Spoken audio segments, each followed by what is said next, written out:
حضرت ذوالقرنین رضی اللہ تعالیٰ عنہ، اللہ تعالیٰ نے انہیں زمین میں اقتدار دیا تھا۔ 4 لوگ دنیا میں ایسے ہو چکے ہیں جنہیں اللہ تبارک و تعالیٰ نے پوری دنیا میں اقتدار دیا، ایک وقت میں پوری دنیا کا ایک ہی بادشاہ۔ 2 مسلمان تھے، 2 کافر۔ مسلمانوں میں حضرت سلیمان علیہ السلام اور جناب ذوالقرنین علیہ السلام، اور کافروں میں بخت نصر اور نمرود۔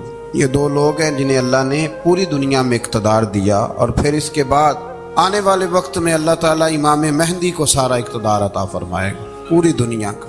حضرت ذوالقرنین کے بارے میں 2 روایات ہیں، ایک تو یہ ہے کہ وہ نبی تھے اور ایک یہ ہے کہ نہیں وہ ولی تھے، لیکن مجھے حضرت مولا علی شیر خدا رضی اللہ تعالیٰ عنہ کا قول ملا ہے جس میں آپ نے فرمایا کہ نہیں وہ نبی نہیں تھے، تو اس لیے میرا نظریہ یہی ہے کہ وہ اللہ کے ایک نیک بندے تھے۔ اللہ نے انہیں پوری زمین میں اقتدار دیا۔ وہ ایک مہم پہ نکلے، ان کا ارادہ بنا کہ میں ذرا دنیا کا چکر لگاؤں، تو انہوں نے سفر شروع کیا کہ میں دیکھوں ذرا سورج غروب کہاں ہوتا ہے۔ تو فرماتے میں پہنچا، بڑا گیا لیکن میں اس مقام تک پہنچ گیا جہاں سورج غروب ہوتا ہے، تو پھر میں نے دیکھا کہ ایک سیاہ کنواں ہے جس کے اندر جا کے وہ چھپ گیا ہے، لیکن رب کریم کی اس حقیقت تک میں پہنچ سکا نہیں۔ پھر آپ فرماتے ہیں کہ میں آگے نکلا تو مجھے ایک قوم کے بارے میں بتلایا گیا جو بڑی خونخوار قوم تھی، بڑی خونخوار، اس کو یاجوج اور ماجوج کہا جاتا ہے۔ یہ قوم اتنی خونخوار تھی کہ یہ درندوں کو بھی کھا جایا کرتے تھے، اتنے لمبے چوڑے ان کے قد تھے، اتنے زیادہ طاقتور تھے کہ سانپ اور بچھو بھی کھا جاتے تھے۔ یہ نکلا کرتے تھے سبزے کے دنوں میں تو ساری کھیتیاں اجاڑ جاتے تھے، ہر چیز تباہ کر جاتے تھے، حتیٰ کہ انسانوں تک کو کھا جاتے تھے۔ تو حضرت ذوالقرنین جب وہاں پہنچے، اللہ تبارک و تعالیٰ نے انہیں ان مظلوم لوگوں کا مددگار بنایا جن پر یاجوج اور ماجوج کی قوم ظلم کرتی تھی۔ انہوں نے آپ سے کہا کہ حضور مہربانی فرمائیں، اس قوم سے تو ہماری جان چھڑائیں۔ آپ نے فرمایا تم میری مدد کرو۔ انہوں نے کہا حضور کس طرح؟ فرمایا بس جسمانی طور پر میری مدد کرو۔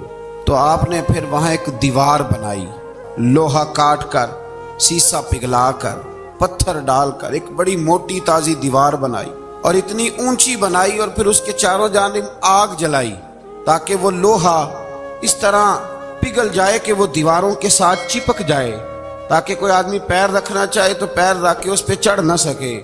آپ نے وہ دیوار بنائی۔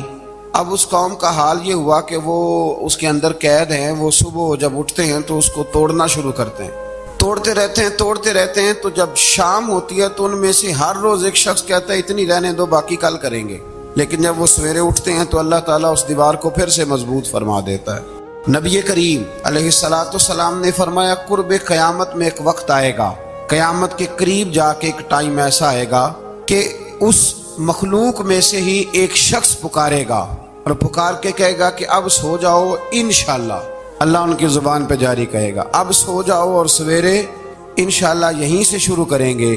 تو فرمایا وہ چونکہ انشاءاللہ کہیں گے تو پھر اللہ تبارک و تعالی اگلے دن اس دیوار کو وہیں پہ رکھے گا جہاں رات کو انہوں نے اسے چھوڑا تھا۔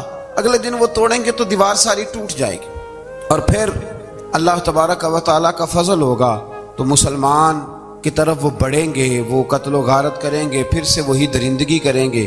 تو پھر حضرت عیسیٰ علیہ السلام ان کے لیے دعا کریں گے، تو دعا کا یہ حال ہوگا کہ ان کے وجود پر کچھ ایسی چیزیں برآمد ہوں گی جن کی وجہ سے وہ مر جائیں گے، ختم کر دیے جائیں گے، قیامت کے قریب جا کے وہ دوبارہ آئیں گے۔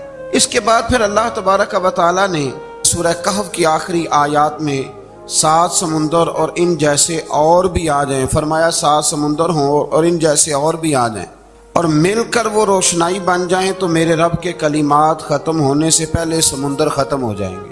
اور آخری آیت میں اللہ تعالیٰ نے فرمایا کہ اے رسول صلی اللہ تعالی علیہ وسلم آپ کہہ دیجئے کہ میں تمہاری طرح ہی ایک بشر ہوں، انا بشر مثلکم، میں بھی تمہاری طرح ایک۔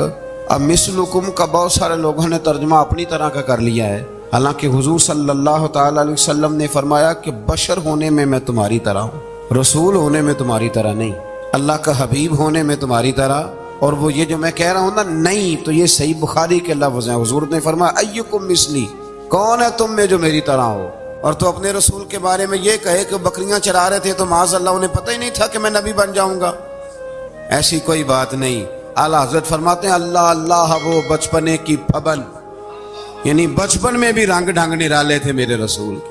اللہ اللہ وہ بچپنے کی پھبن، اس خدا بھاتی صورت پہ لاکھوں سلام، اس خدا بھاتی صورت پہ۔ اور مرحوم اعظم چشتی نے بھی ایک جملہ بڑا خوبصورت کہا ہے، اس نے کہا تیری حیات پاک کا ہر لمحہ پیغمبر لگے۔ انہوں نے اپنے چچا کو بے جان بتوں کی عبادت سے روکا، عذاب الہی سے ڈرایا۔ اس نے کہا کہ آپ ہمیں ہمارے خداؤں سے پھیرنا چاہتے ہیں، اس سے رک جائیں ورنہ ہم آپ کو سنسار کر دیں گے۔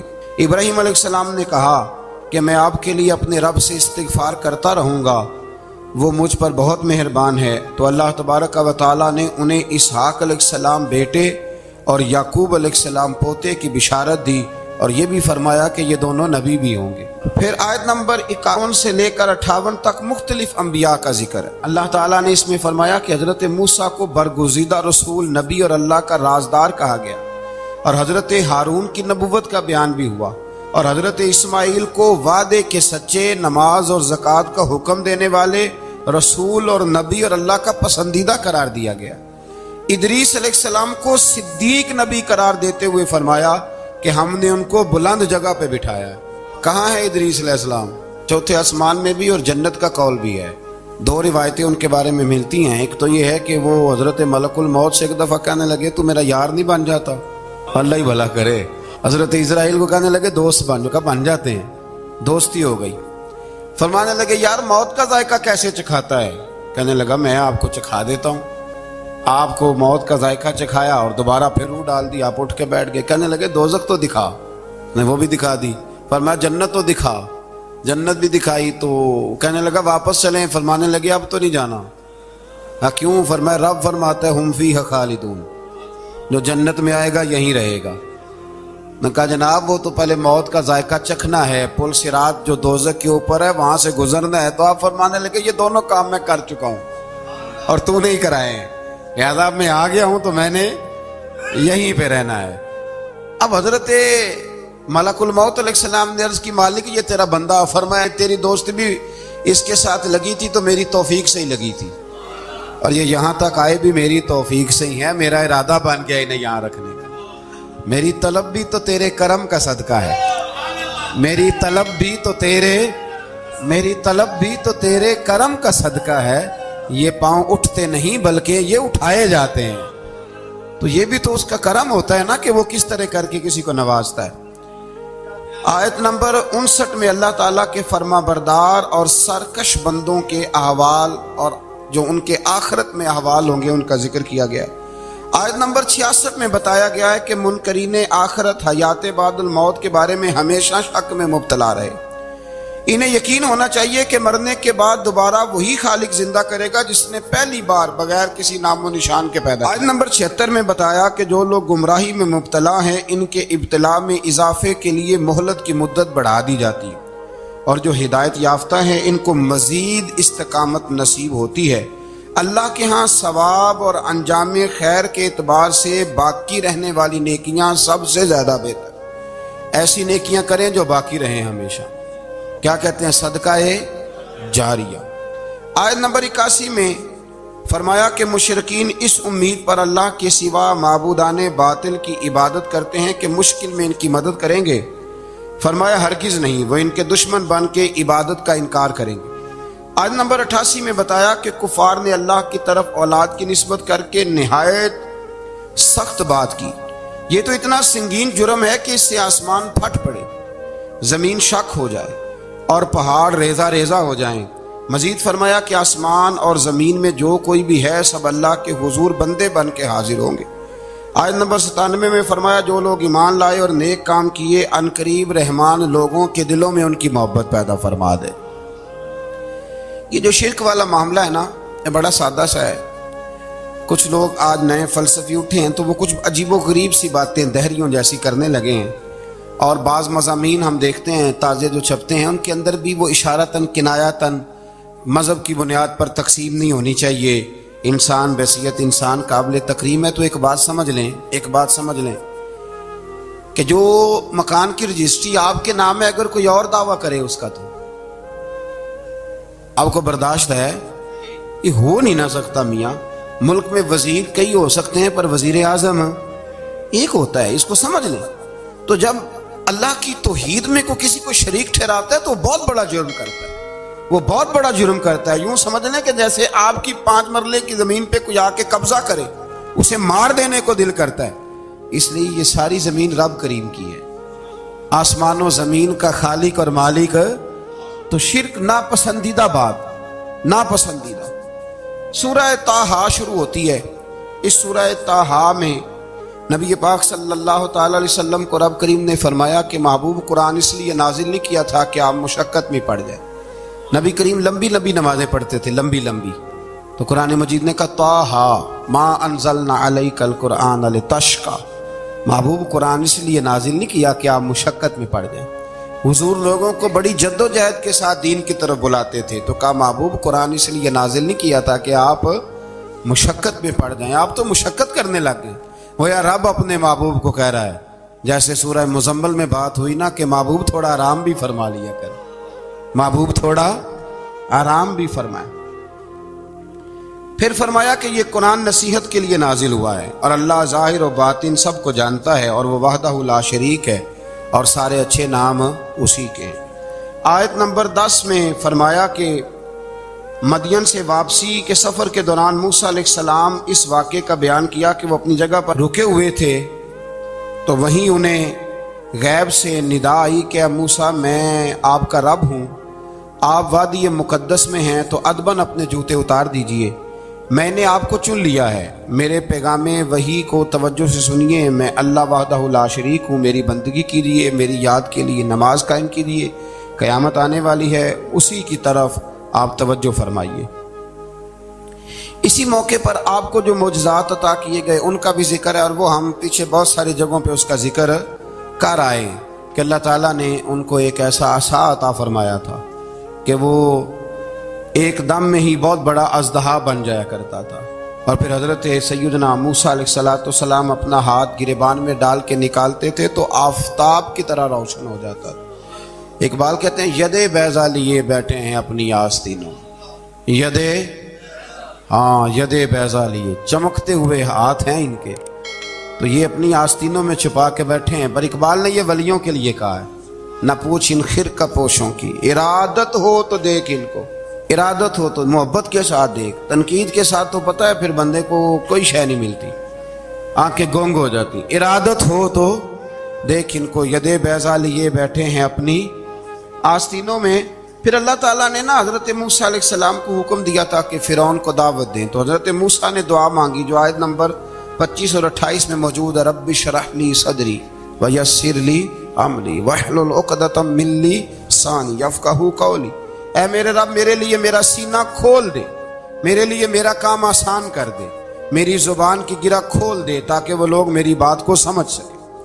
یہ آپ نے دعا فرمائی، اور آگے جا کے مزید آپ نے التجا کی کہ میرے خاندان میں سے میرے بھائی ہارون کو اس مشن میں میرا وزیر بنا دے تاکہ مجھے تقویت ملے، اور اسے میرا شریک کار بنا دیجیے۔ اللہ تعالیٰ نے ان کی اس دعا کو قبول فرما لیا۔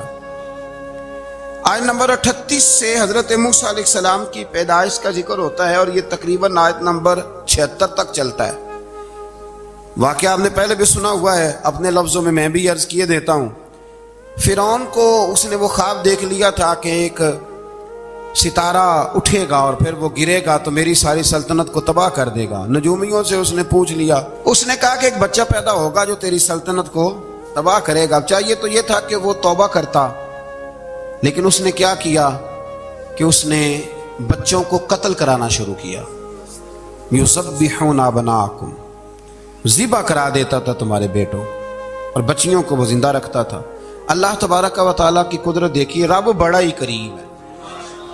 آپ یقین کریں مولا کے دینے کے انوکھے ہی انداز ہیں۔ یعنی حضرت موسیٰ کوہ طور کے پاس آگ لینے جائیں تو اللہ تبارک و تعالیٰ پہلی وہی فرما کے نبی بنا لے۔ بھائی حضرت یوسف کو کنویں میں ڈالے تو رب وہاں سے نکال کے مصر کا حکمران بنا دے۔ وہ بڑا ہی بے نیاز ہے، مولا کے دینے کے انداز بڑے ہی انوکھے ہیں، وہ بڑے انوکھے انداز میں نوازتا ہے۔ تو حضرت موسیٰ جب پیدا ہوئے تو ان کی والدہ نے پتہ کیا کیا، ان کو ایک صندوق میں بند کر کے دریا میں بہا دیا۔ اب دریا میں بہتے جا رہے ہیں تو ماں تھی تو پریشان بھی ہو گئی، ان کی ہمشیرہ کو کہنے لگی ذرا دھیان رکھنا کدھر جاتے ہیں۔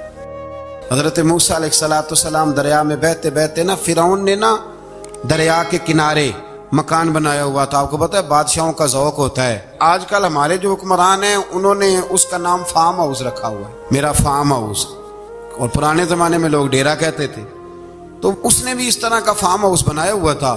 وہاں پہ حضرت موسیٰ علیہ السلام تیرتے ہوئے تابوت کے اندر صندوق کے اندر جا رہے ہیں۔ فرعون اور ان کی بیوی حضرت آسیہ بے اولاد تھیں، بڑی تڑپ تھی بیٹے کی، وہ بھی وہاں کھڑی تھی۔ صندوق تیرتا ہوا آیا تو فرعون نے کہا کہ جاؤ پکڑ کے لاؤ دیکھو کیا ہے۔ جب وہ لے کے آئے نا تو آپ کی ہمشیرہ جو نگرانی کر رہی تھی پریشان ہو گئی کہ یہ تو اس کے ہاتھ لگ گئے، یہ تو اب مار ڈالے گا۔ لیکن جب خوبصورت اور چمکتا ہوا بچہ دیکھا تو بی بی آسیہ کہنے لگی یہ بنی اسرائیل کا ہے ہی نہیں، یہ تو پتہ نہیں کہاں سے بہتا ہوا یہاں آ گیا ہے، تم ایسے ہی چھوڑ، یہ پتہ نہیں کہاں سے رکھ نہ لیں۔ تو حضرت موسیٰ علیہ السلام وہ کہنے لگا نہیں انہی کے ہیں، موسیٰ علیہ السلام اسی کے ہیں۔ تو آسیہ کہنے لگی تیرے تو سر پہ نا بس بھوت ہی سوار ہو گیا، ہر وقت وہی لوگ تجھے یاد رہتے ہیں، پتہ نہیں کہاں سے بہ کے آیا۔ اب رکھ لیا، مان گیا فرعون۔ آپ فرعون کے گھر میں جو اس لیے بچے مروا رہا تھا کہ میری سلطنت حضرت موسیٰ پیدا نہ ہو جائیں، تو اسی کے گھر میں پرورش پانے لگے، اسی کے گھر میں۔ اب عورتیں منگائیں گئی دودھ پلانے کے لیے، تو حضرت موسیٰ علیہ السلام کسی بی بی کا دودھ نہیں پیتے، تو آپ کی ہمشیرہ نہ وہیں دائیں بائیں گھومتی رہتی، تو کہنے لگی جناب آسیہ سے کہ میں ایک بی بی کو جانتی ہوں بڑی صاف ستھری ہے، مجھے امید ہے یہ بچہ اس کا دودھ پیے گا۔ تو فرعون کہنے لگا دوڑ کے لا، تو اپنی والدہ کو لے کے آئیں، تو حضرت موسیٰ نے فوراً دودھ پینا شروع کر دیا۔ فرعون کو پھر تھوڑا شک ہوا۔ ایک روایت یوں بھی لکھی ہے بعض لوگوں نے کہ فرعون ایک دن اٹھایا ہوا تھا، حضرت موسیٰ کی ابھی تھوڑی سی عمر تھی، تو آپ نے اس کی داڑھی پکڑ کے تو ایک گھونسا دے مارا، جلالی تو شروع سے ہے نا۔ تو کہنے لگا آسیہ تو مان نہ مان یہ بچہ وہی ہے۔ تو حضرت بی بی آسیہ کہنے لگی کہ تجھے غلط فہمی ہے، یہ وہ نہیں ہے۔ اس نے کہا دیکھو نا یہ تو اٹھاتی ہے تو پیار کرتا ہے، اور میرے جب قریب آتا ہے تو اس کے لب و لہجے میں تلخی محسوس کرتا ہوں۔ اس نے کہا بچوں کو کیا پتا۔ خیر ایک طرف اس نے کھانے پینے کی چیزیں رکھ دی، ایک طرف انگارے رکھ دیے، وہ بھی حضرت آسیہ کہتی ہیں کہ تجھے سمجھ آئے بچے بچے ہوتے ہیں۔ حضرت موسیٰ بچے تو تھے پر تھے تو اللہ کے نبی نا، اللہ کے نبی تھے۔ جب اس نے کہا نا یہ بچے ہیں، تو حضرت موسیٰ علیہ السلام بجائے انگاروں کی طرف جانے کے نبی تھے، وہ سیدھے کھانے پینے والی چیزوں کی طرف بڑھنے لگے۔ فرعون کہنے لگا اب بتا۔ اللہ تعالیٰ نے حضرت جبریل کو بھیجا، انہوں نے کہا ادھر نہیں جانا آپ ادھر جائیے۔ تو آپ آگ کی طرف گئے اور ایک کوئلہ اٹھا کے زبان پہ رکھ لیا۔ تو آسیہ کہنے لگی سمجھ آئی، بچے کو کیا پتا کدھر جانا ہے کدھر نہیں جانا، اگر وہ اتنا ہی خیال ہوتا وہی بچہ ہوتا تو آگ۔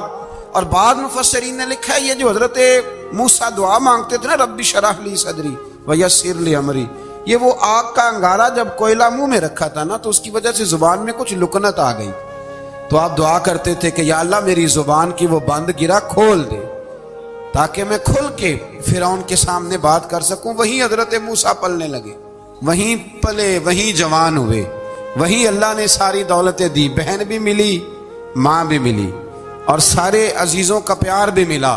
اسی گھر کے اندر اللہ نے پرورش کر کے فرعون کے ظلم سے بنی اسرائیل کو نجات عطا فرمائی۔ آج نمبر 77 سے موسیٰ علیہ السلام کو حکم ہوا کہ راتوں رات بنی اسرائیل کو لے کے نکل جائیں۔ انہیں اللہ کی طرف سے یقین دلایا گیا کہ ان کے لیے سمندر میں خشک راستہ نکال لیا جائے گا۔ فرعون نے ان کا تعاقب کیا اور سمندر میں غرق کر دیے گئے۔ اس مقام پر اللہ تعالیٰ نے بنی اسرائیل پر اپنے احسانات کا ایک بار پھر ذکر فرمایا۔ حضرت سعد بن ابی وقاص رضی اللہ تعالیٰ عنہ بھی ایک دن جہاد کے لیے نکلے تو رستے میں سمندر آ گیا۔ حضرت موسیٰ کی قوم کو نا سمندر نے رستہ دیا تھا، تو جناب سعد بن ابی وقاص سمندر کے کنارے کھڑے ہو کے اب وہ لوگ پوچھنے لگے حضور کیا کرنا ہے؟ فرمایا کرنا کیا ہے، ابھی دیکھیں کیا ہوتا ہے۔ تو فرمانے لگے وہ سمندر و دریا اگر تو حضرت موسیٰ کی نافرمان قوم کو رستہ دیتا ہے تو ہم تو رسول اللہ کے فرما بردار غلام ہیں، ہمیں بھی رستہ دے۔ تو 12 رستے بن گئے دریا میں سے۔ جناب سعد بن ابی وقاص لشکر لے کے گزر گئے، باہر گئے تو ایک دفعہ پھر صحابہ کو یقین دلایا، فرمایا کسی کی کوئی چیز تو نہیں رہ گئی دریا میں؟ دشت تو دشت ہیں دریا بھی نہ چھوڑے ہم، بحر ظلمات میں دوڑا دیے۔ اب میں کیا کروں، علامہ اقبال نے ہر جگہ کلام لکھا ہے، ہر جگہ آپ کو پتہ نا، ایک صاحب مجھے بھی سمجھا رہے تھے، میں نے جمعے میں بھی وضاحت کی، میں نے لگے آپ اقبال کی بڑی تعریفیں کرتے ہیں، میں نے کہا مجبوری ہے، وہ کام ہی تعریفوں والے کرتے ہیں تو ہو جاتی ہیں، کیا کیا جائے، عام دام برسر مطلب۔ تو حضرت سعد بن ابی وقاص نے پوچھا کچھ رہ تو نہیں گیا؟ کہا جناب پیالہ رہ گیا میرا مٹی کا دریا میں۔ تو حضرت سعد بن ابی وقاص کہنے لگے کوئی مسئلہ نہیں، ہم رسول اللہ کے غلام ہیں، اور اس پر بڑی دلائل ہیں، وقت نہیں ہے آگے بڑھنا ہے۔ فرمایا او دریا، او ہمارا پیالہ تو واپس کر دے۔ تو ایک لہر آئی تو پیالہ بھی کنارے پہ پھینک گئی۔ تو اللہ تعالیٰ نے حضرت موسیٰ علیہ السلام کو کی قوم کو وہاں سے نجات دی۔ آیت نمبر 85 سے سامری کا ذکر ہے۔ سامری ایک جادوگر تھا۔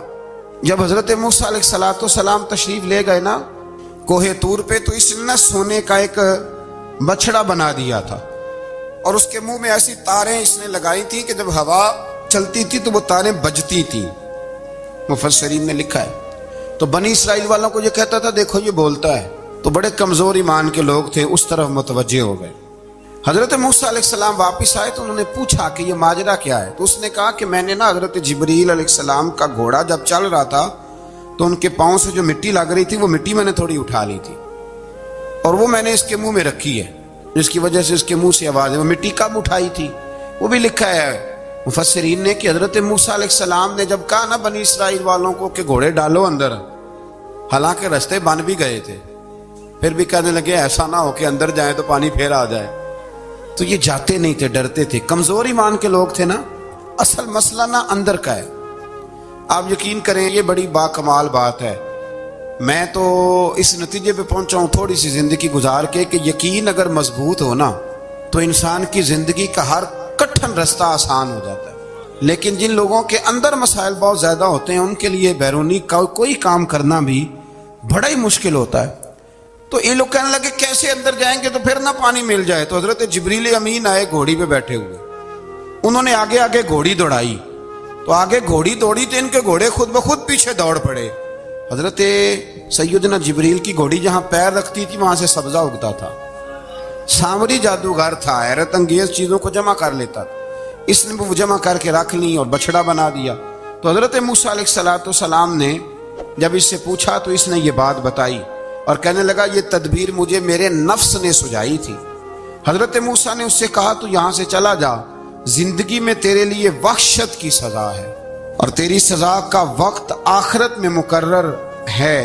وحشت کا بھی عذاب ہوتا ہے کچھ لوگوں کو وحشت کا عذاب یہ ہوتا ہے، یعنی انسان ہر وقت خوف زدہ رہے۔ آیات بتاتی ہیں کہ اس پر کون سا عذاب ہے، اس پر ایک وحشت طاری رہے۔ اللہ سے دعا مانگیں اللہ تبارک و تعالی ان ساری آزمائشوں سے ہمیں محفوظ فرمائے۔ اسی تسلسل میں پھر قیامت اور سور پھونکے جانے کا ذکر ہے۔ آیت نمبر 105 سے فرمایا کہ لوگ آپ سے پہاڑوں کے متعلق سوال کرتے ہیں، آپ ان سے کہہ دیجئے میرا رب انہیں ریزہ ریزہ کر دے گا اور پوری زمین ہموار میدان کی طرح ہو جائے گی۔ آیت نمبر 109 میں قیامت کی ہولناکیوں کا ذکر ہوا اور فرمایا آج اللہ کی بارگاہ میں کسی کو مجال شفاعت نہیں ہوگی سوائے اس کے جسے وہ اذن شفاعت عطا کرے اور جس کے قول سے وہ راضی ہو۔ آیت نمبر 110 سے اکڑی گردنوں کے حی و قیوم کے سامنے جھکنے، ظالموں کے نامراد ہونے اور مومنین صالحین کے کامیاب ہونے کا ذکر ہے۔ آیت نمبر 114 میں علم میں اضافے کی تعلیم کے لیے دعا ارشاد فرمائی گئی ہے جو بڑی معروف ہے، رب زدنی علما۔ آیت نمبر 115 سے اس بات کا ذکر ہے کہ آدم علیہ السلام جو جنت میں درخت کے قریب چلے گئے تو یہ ان کی بھول اور اجتہادی خطا تھی، اللہ نے خود وضاحت فرما دی، اور انہوں نے قصداً اللہ کے حکم کی نافرمانی نہیں کی۔ آدم علیہ السلام کو جنت میں داخل کر کے بتایا کہ یہاں نہ بھوک لاحق ہوگی، نہ بے لباسی ہوگی، نہ پیاس لگے گی، نہ ہی دھوپ کی تپش محسوس ہوگی، اور یہ کہ آپ اپنے دشمن شیطان کی چالوں سے بچے رہیں گے۔ اس مقام پر قرآن نے اس موضوع کو پھر بیان کیا کہ شیطان نے وسوسہ ڈالا اور مخلص اور ہمدرد کا روپ دھار کر ان کو بہکایا۔ انہوں نے ممنوع درخت سے کھا لیا سو ان کے ستر کھل گئے اور جنت کے پتوں سے اپنے ستر کو ڈھانپنے لگے۔ پھر اللہ نے ان کی توبہ قبول کی اور جنت سے زمین پر بھیج دیا۔ آیت نمبر 124 سے اللہ تعالیٰ نے فرمایا جو ہماری یاد سے غافل رہے گا ہم اس کے لیے معیشت تنگ کر دیں گے، وَمَنْ أَعْرَضَ عَنْ ذِكْرِي فَإِنَّ لَهُ مَعِيشَةً ضَنْكًا، جو ہماری یاد سے غافل ہوگا اس کے لیے زندگی اس پر اللہ تبارک و تعالیٰ ہر وقت اپنی یاد کی توفیق عطا فرمائے۔ آیت نمبر 130 سے اللہ تعالیٰ نے ارشاد فرمایا ان کی باتوں پر صبر کیجیے، سورج کے طلوع اور غروب ہونے سے پہلے اپنے رب کی حمد کے ساتھ تسبیح پڑھتے رہیے، اور رات کے بعض اوقات میں اور دن کے حصوں میں بھی تسبیح پڑھتے رہیے، تاکہ آپ کا رب راضی ہو جائے اور آپ بھی راضی ہو جائیں۔ مزید فرمایا کہ اپنے اہل خانہ کو نماز کا حکم دیں اور خود بھی نماز پر قائم رہیں، اور نیک انجام صرف تقوی پر کاربند لوگوں کے لیے۔ لوگ کیا کہیں گے؟ لوگوں کے لیے الزام لگانا، پروپیگنڈا کرنا یہ بڑا ہی آسان کام ہے۔ دو ہی تو کام دنیا میں آسان ہے، ایک بدگمانی کرنا اور ایک غیبت کرنا، اور اتنا مزیدار کام ہے کہ آپ ساری دیہڑی کرائیں، کوئی بندہ تھکنے کو تیار ہے، معاذ اللہ ثم معاذ اللہ سارا دن۔ اور اگر آپ کہیں کہ اللہ کا ذکر کرو، تسبیح لے لو، صرف 500 دفعہ درود شریف پڑھ لو، تو پھر کیا بنے گا؟ کام یاد آ جائے گا، بہت سارے لوگوں نکل لیں گے۔ کبھی کبھی کچھ چیزیں بڑی یاد رہ جاتی ہیں۔ ایک شاعر نے ایک شعر کہا تھا، میری تھوڑی سی شعری ذوق ہے تو مجھے دلچسپی ہے، رہ جاتی ہیں کچھ باتیں ذہن میں۔ ایک دفعہ ہمارے ایک دوست کے بارے میں کچھ پراپیگنڈا ہونے لگا، تو میں نے انہیں ایک شعر لکھ کے بھیجا، مجھے یاد تھا، میں نے ایک شعر لکھا۔ کسی شاعر نے کہا تھا کہ مخلوق تو فنکار ہے اس درجہ کے پل بھر میں، سنگے در کعبہ سے بھی اصنام تراشے۔ کعبے کے اندر سے مٹی لے کے لوگ بت بنا لیتے اور اللہ کا شریک بناتے ہیں۔ تو کہنے لگا شاعر کہ مخلوق تو فنکار ہے اس درجہ کے پل بھر میں، سنگے در کعبہ سے بھی اصنام تراشے، تم کون ہو کیا چیز ہے داغ کبابی، لوگوں نے تو مریم پہ بھی الزام تراشے۔ لوگ تو منٹ لگاتے ہیں، وہ جو رہی مسجد میں، پلی مسجد میں، لوگوں نے الزام لگانے کا وقت آیا تو الزام لگا دیا، سید عائشہ صدیقہ پہ لگا دیا، صدیق کی بیٹی اور صدیقہ۔ آپ سوچ سکتے ہیں کہ لوگ کہاں تک جاتے ہیں اور باتیں کہاں تک پہنچتی ہیں۔ تو یہ میرے رب کریم کا فضل اور کرم ہے کہ جناب مریم کی برات کا اعلان بھی قرآن نے کیا، اور حضرت عائشہ صدیقہ کی برات کا اعلان بھی قرآن پاک نے فرمایا، یہ بھی قرآن مجید نے فرمایا ہے۔ اور کل پرسوں بھی بات ہو رہی تھی حضرت یوسف علیہ السلام کی، تو الزام تو لگتے رہتے ہیں۔ تو میں نے اس دن بھی سوال کیا تھا، پھر دہراتا ہوں کہ غلطی کیا تھی حضرت یوسف کی؟ کبھی کنواں اندھیرا، کبھی بھائیوں کے تھپڑ، کبھی مصر کا بازار، اور ذرا سوچو تو صحیح جب بولیاں لگتی ہیں انسان کی تو کیا حال ہوتا ہے۔ اور پھر ذرا یہ بھی تو دیکھو نا کہ جب زلیخا نے الزام لگایا تو پھر کیا حال ہے، اور پھر 12 سال کی جیل، پر رب فرماتے ہیں شانیں میں نے یوسف کو ہی عطا فرمائی ہیں۔ تو حضرت مریم سلام اللہ علیہا جب وہ بیٹا لے کے گئی ان کے پاس تو انہوں نے کہا یہ کہاں سے آ گیا؟ آپ فرمانے لگی میں نے تو چپ کر روزہ رکھا ہوا ہے، اسی سے پوچھ لو یہ کہاں سے آیا ہے، یہی بتائے گا۔ پنگوڑے میں تھے حضرت عیسیٰ علیہ السلام، پنگوڑے میں، تو قرآن مجید کہتا ہے کہنے لگے قال انی عبد اللہ، حضرت عیسیٰ بولے اور بول کے کہنے لگے میں اللہ کا بندہ ہوں، اور آتانی الکتاب، خالی نہیں آیا، کتاب ساتھ لے کے آیا ہوں، وجعلنی نبیا، اور اس نے مجھے نبی بنا کے بھیجا ہے۔ تو حضرت عیسیٰ علیہ السلام پنگوڑے میں ہیں تو کلام فرما رہے ہیں، اپنے نبی ہونے کا اعلان فرما رہے ہیں۔ اب اس بندے کے قریب جا کے اس سے سوال کرنے کو دل نہیں کرتا جو نبی پاک کے بارے میں کہتا ہے 40 سال کے بعد نبی بنے۔ یہاں پنگوڑے میں حضرت عیسیٰ کلام کریں، پنگوڑے میں، اور وہ پنگوڑے میں کہے میں نبی ہوں، اور تو اپنے رسول کے بارے میں یہ کہے کہ بکریاں چرا رہے تھے تو معاذ اللہ انہیں پتہ ہی نہیں تھا کہ میں نبی بن جاؤں گا۔ ایسی کوئی بات نہیں۔ اعلیٰ حضرت فرماتے ہیں اللہ اللہ وہ بچپنے کی پھبن، یعنی بچپن میں بھی رنگ ڈھنگ نرالے تھے میرے رسول۔ اللہ اللہ وہ بچپنے کی پھبن، اس خدا بھاتی صورت پہ لاکھوں سلام، اس خدا بھاتی صورت پہ۔ اور مرحوم اعظم چشتی نے بھی ایک جملہ بڑا خوبصورت کہا، اس نے کہا تیری حیات پاک کا ہر لمحہ پیغمبر لگے۔ اگر آپ کو ہماری ویڈیو اچھی لگی ہو تو ہمارے چینل کو سبسکرائب ضرور کریں۔